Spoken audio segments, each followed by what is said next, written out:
ఓం నమ శివాయ. నిన్న మనం నందీశ్వరుడి యొక్క చరిత్ర తెలుసుకుంటూ ఆయనకి పరమేశ్వరుడు ఇచ్చినటువంటి గొప్ప గొప్ప వరాలన్నింటినీ కూడా తెలుసుకున్నాం.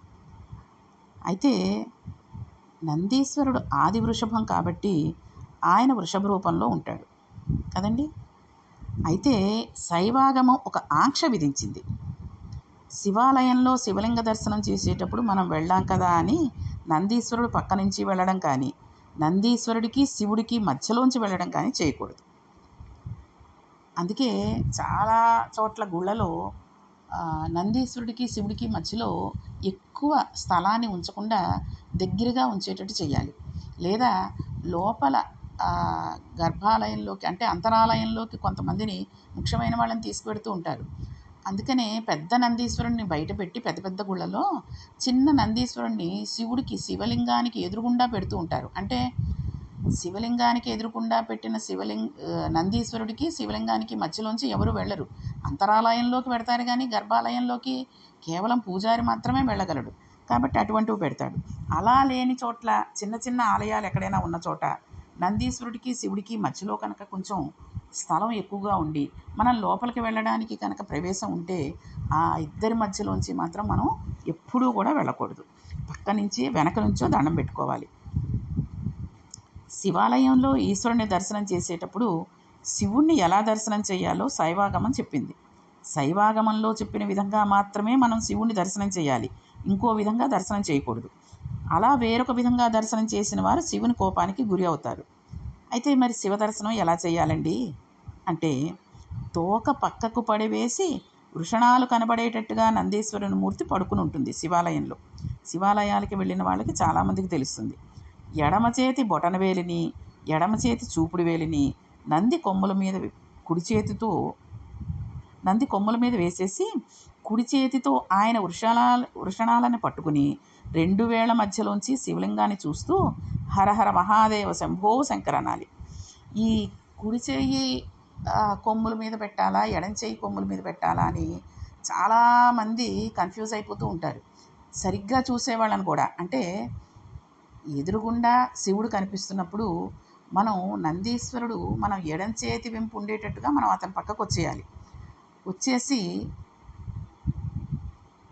కుడి చేతి వెంపు మనకి నందీశ్వరుడు ఉండేటట్టుగా వచ్చేసి ఎడం చేతి బొటనవేలు చూపుడు వేలు 2 కొమ్ముల మీద ఉంచేటట్టు ఉంచి కుడి చేతితోటి మనం తోక భాగం కింద ఉన్నటువంటి వృషణాలను పట్టుకుని అప్పుడు శివుణ్ణి ఈ 2 వేళ్ల మధ్యలోంచి ఎడం చేతి 2 వేళ్ల మధ్యలోంచి, అవి కొమ్ముల మీద ఉన్నాయి కదండి, అంటే నందీశ్వరుడు కొమ్ముల మధ్యలోంచి శివలింగ దర్శనం చేసుకోవాలి. ఆ శివలింగ దర్శనం చేసుకోవడమే ముఖ్యం. ఇలా ఎవరు అన్నారో అంటే హరహర మహాదేవ శంభో శంకర అని ఎడం చేతి వేళ్ల మధ్యలోంచి నందీశ్వరుడు కొమ్ముల మధ్యలోంచి ఎవరైతే ఇలా అన్నారో వాడు కైలాసం నందు శంకరుణ్ణి దర్శనం చేసిన పుణ్యం వాడి ఖాతాలో వేసేస్తారు. రోజు వెళ్ళి రోజు అలా చూస్తూ ఉంటే రోజు అంత పుణ్యాన్ని మన ఖాతాలో వేస్తారు. కాబట్టి నందీశ్వరుడి శృంగం మధ్య నుంచి తప్పితే శివలింగ దర్శనం చేయకూడదు. ఈ విషయంలో చాలామంది తెలియకుండా ఒక తప్పు చేసేస్తూ ఉంటారు. శివాలయంలో నంది పక్క నుంచి లోపలికి వెళ్ళిపోయి శివలింగానికి నందికి మధ్యలో నిలబడతారు. అంటే మొట్టమొదటి అభిషేకం నేనే చూసేయాలి, మొట్టమొదటి హారతి నేనే అందుకోవాలి. ఇటువంటి కొన్ని చాదస్తాలు కొంతమంది భక్తులకు ఎక్కువైపోతున్నాయి ఈ రోజుల్లో.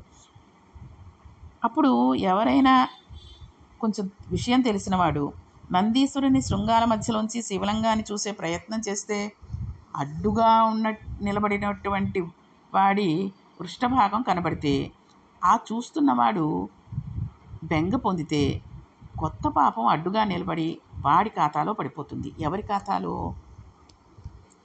ఎవరైతే అడ్డుగా నిలబడ్డాడో వాడి ఖాతాలో.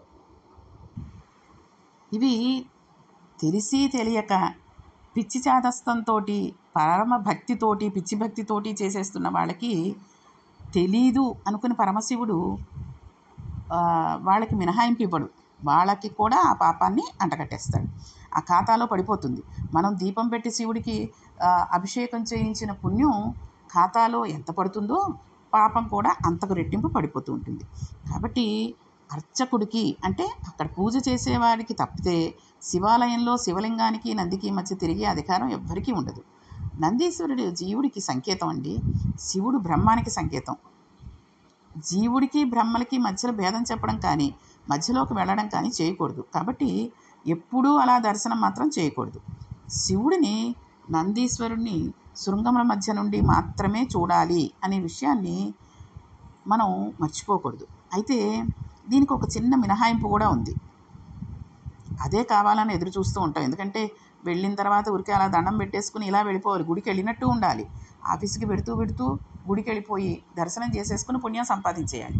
అది ఎంత తొందరగా అయిపోతే అంత తొందరగా మంచిది అనుకుంటుంటారు. కొంతమంది చూడండి వాకింగ్కి వెళ్ళొస్తూ ఉంటారు. శివుడికి బయట నుంచి, శివాలయం బయట నుంచి దండం పెట్టుకున్నారు, బాగానే ఉంటుంది. పోనీ వెడుతూనో వస్తూనో స్నానం చేసినా చేయకపోయినా ఒకసారి శివలింగ దర్శనం చేసుకున్నారా, ఆ బయట నుంచి శివుడు కనుక కనిపిస్తున్నాడు అంటే అదృష్టమే కదండి. కాబట్టి దర్శనం చేసుకున్నారు, సరిపోతుంది. ఇంకా కొంతమంది ఏంటంటే ఆ బూట్లు విప్పేస్తే మళ్ళీ వేసుకోవడానికి అక్కడ ఇసుక అంటుతుందో ఏమవుతుందో అని శివాలయం ప్రాంగణంలోకి వచ్చేసి అక్కడ దండం పెట్టుకుంటున్నారు. ఏమండి బూట్లు ఇప్పకుండా వచ్చేస్తున్నారు, అలా దండం పెట్టుకోకూడదండి. లోపలికి వెళ్ళట్లేదు కదండి అంటారు. అంటే నీ గొడవ ఏదో నువ్వు చూసుకో, నీకెందుకు అంటూ ఉంటున్నారు.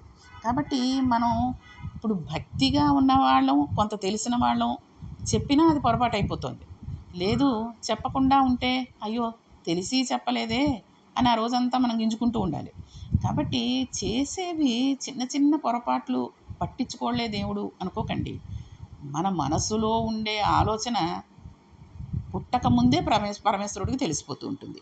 కాబట్టి చేసే తప్పులు ఎవ్వరూ కూడా తెలియకుండా కూడా తెలిసినా కూడా చేస్తూ ఉంటే ఎవరైనా చెప్పారు అంటే అది ఆలకించి దానిని ఇంకోసారి చేయకుండా ఉండడమే మంచిది.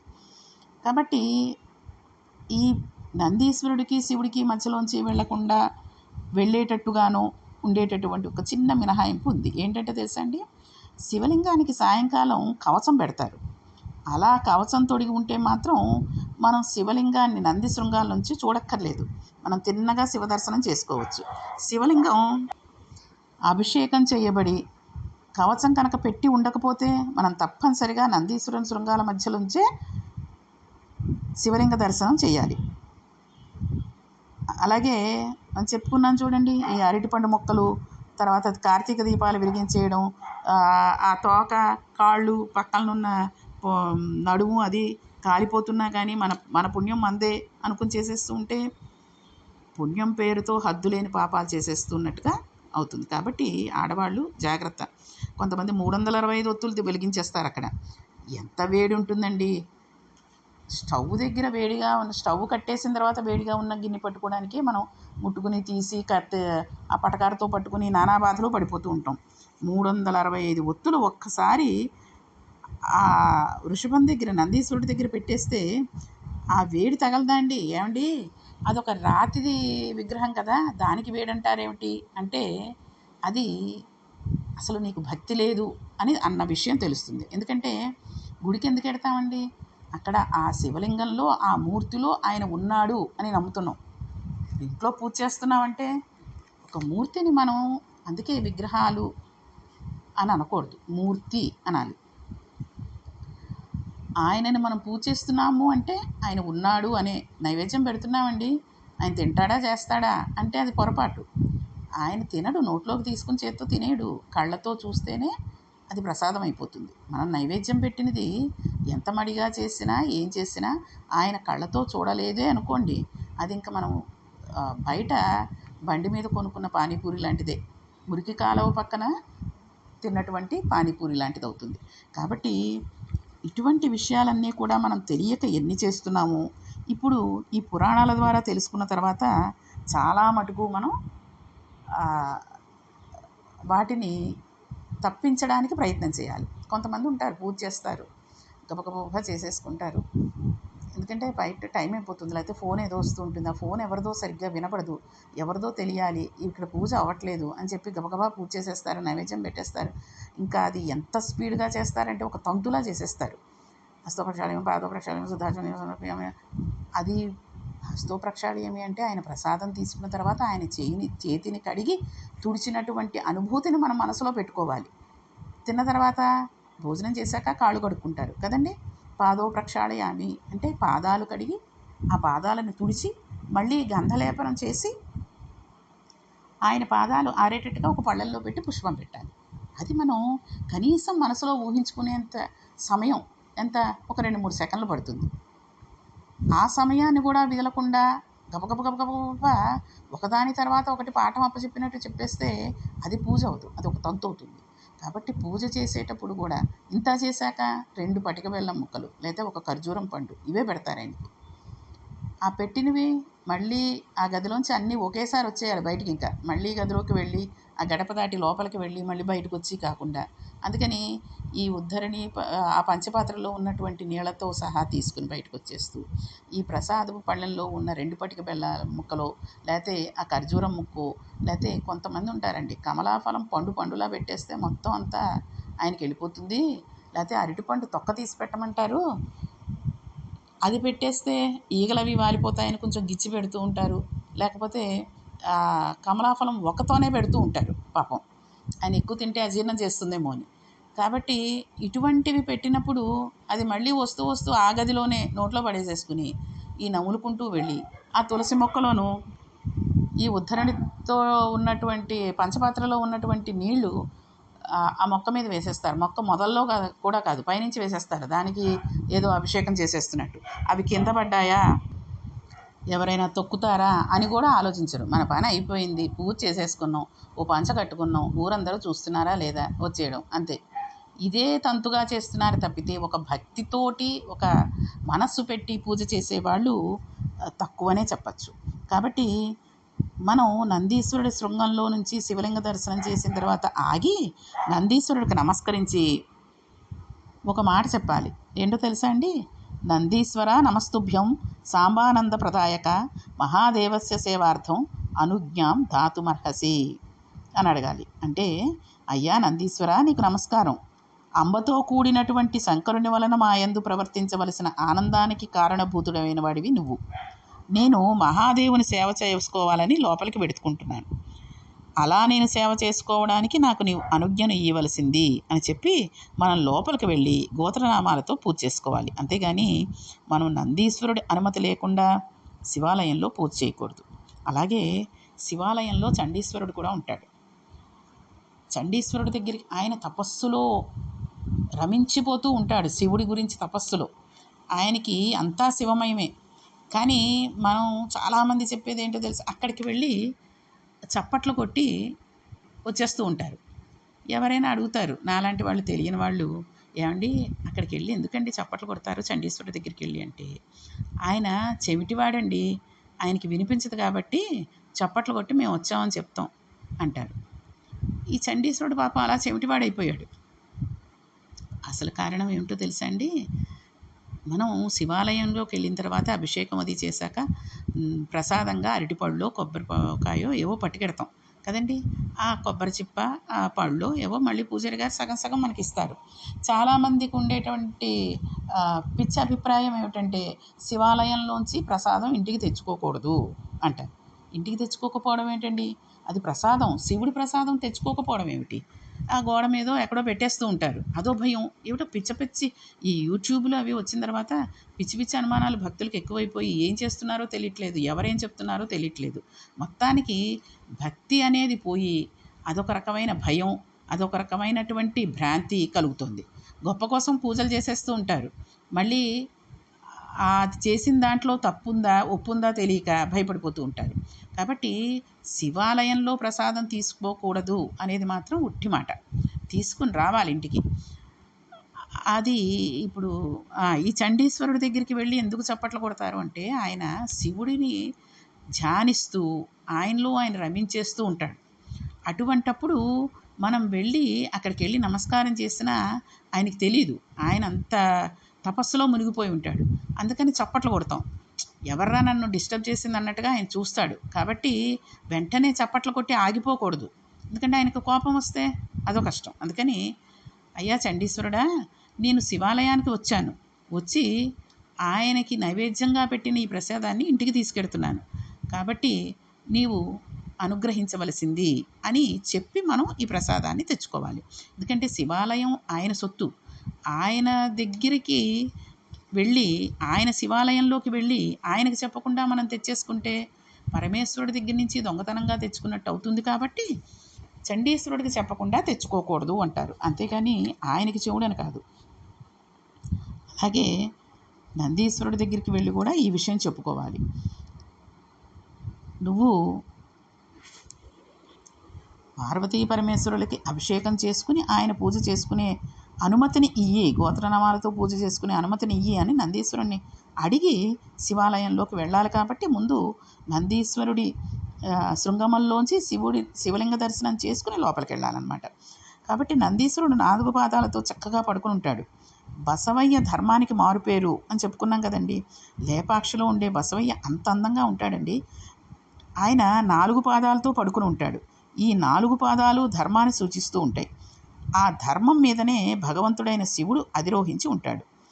మనకి ధర్మమే సమస్తాన్ని తీరుస్తుంది. ధర్మో రక్షిత రక్షిత అంటారు కదండి. అందుకని ఎంత సమస్య వచ్చినా ధర్మాన్ని పట్టుకుని ఉండాలి అంటూ ఉంటారు. ధర్మమే సమస్తానికి ఆలవాలం అవుతుంది. ఆ ధర్మమే నందీశ్వరుడు 4 పాదాలుగా ఉంటుంది. లేపాక్షి బసవయ్య ఆ 4 పాదాలు. సత్యం, శౌచం, తపస్సు, దయ.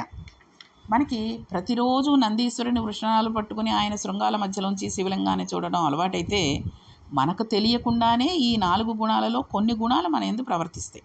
ఈ 4 పాదముల చేత నందీశ్వరుడు ధర్మమే తానే ఉంటాడు. అందుకనే శివాలయానికి వెళ్ళినప్పుడు ఊరికే వెళ్ళి దర్శనం చేసుకుని వచ్చేయడం కాకుండా ఒక్కళ్ళం వెళ్ళనివ్వండి, 4 ఫ్రెండ్స్తో కలిసి వెళ్ళనివ్వండి, లేకపోతే భార్యాభర్త పిల్లలు కలిసి వెళ్ళనివ్వండి, ఎవరు వెళ్ళినా సరే ఒక చిన్న పుస్తకం పట్టుకుని వెళ్ళాలి. శివాష్టకం, లింగాష్టకం ఇలాంటివన్నీ ఉన్నటువంటి శివుడికి సంబంధించిన స్తోత్రాలు ఉన్నటువంటి ఒక పుస్తకాన్ని పట్టుకెళ్ళి, అసలు ముఖ్యంగా చంద్రశేఖరాష్టకం అది గనక మనం ప్రశాంతంగా కూర్చుని ఎవరో చూస్తున్నారు, ఎవరో నవ్వుతారేమో అనుకోకుండా, మనస్సు ప్రశాంతంగా ఉండదు కదండి. బయటకు వచ్చినప్పుడు అంత లీనమైపోయేటటువంటి మహాపుణ్యాత్ములం కాదు మనం. కాబట్టి కొంచెం గట్టిగానే ఆ చంద్రశేఖరాష్టకం చదువుకుంటేనండి మన జీవితంలో ఎన్ని మార్పులు వస్తాయో. ఎవరైనా సరే చూడండి, సంధ్యా సమయంలో శివాలయానికి వెళ్ళి అక్కడ ఆయన దర్శనం చేసుకుని దండం పెట్టుకుని బయటికి వచ్చి ఈ పుస్తకం తీసి రోజు చంద్రశేఖరాష్టకం చదువుకోండి. ఒక 11 రోజులు, 21 రోజులు మీ ఓపికని బట్టి, మండలం రోజులు మీరు ఒక కోరికను కోరుకుని ఈ పని చేయండి. తీరకపోతే అప్పుడు చూడండి.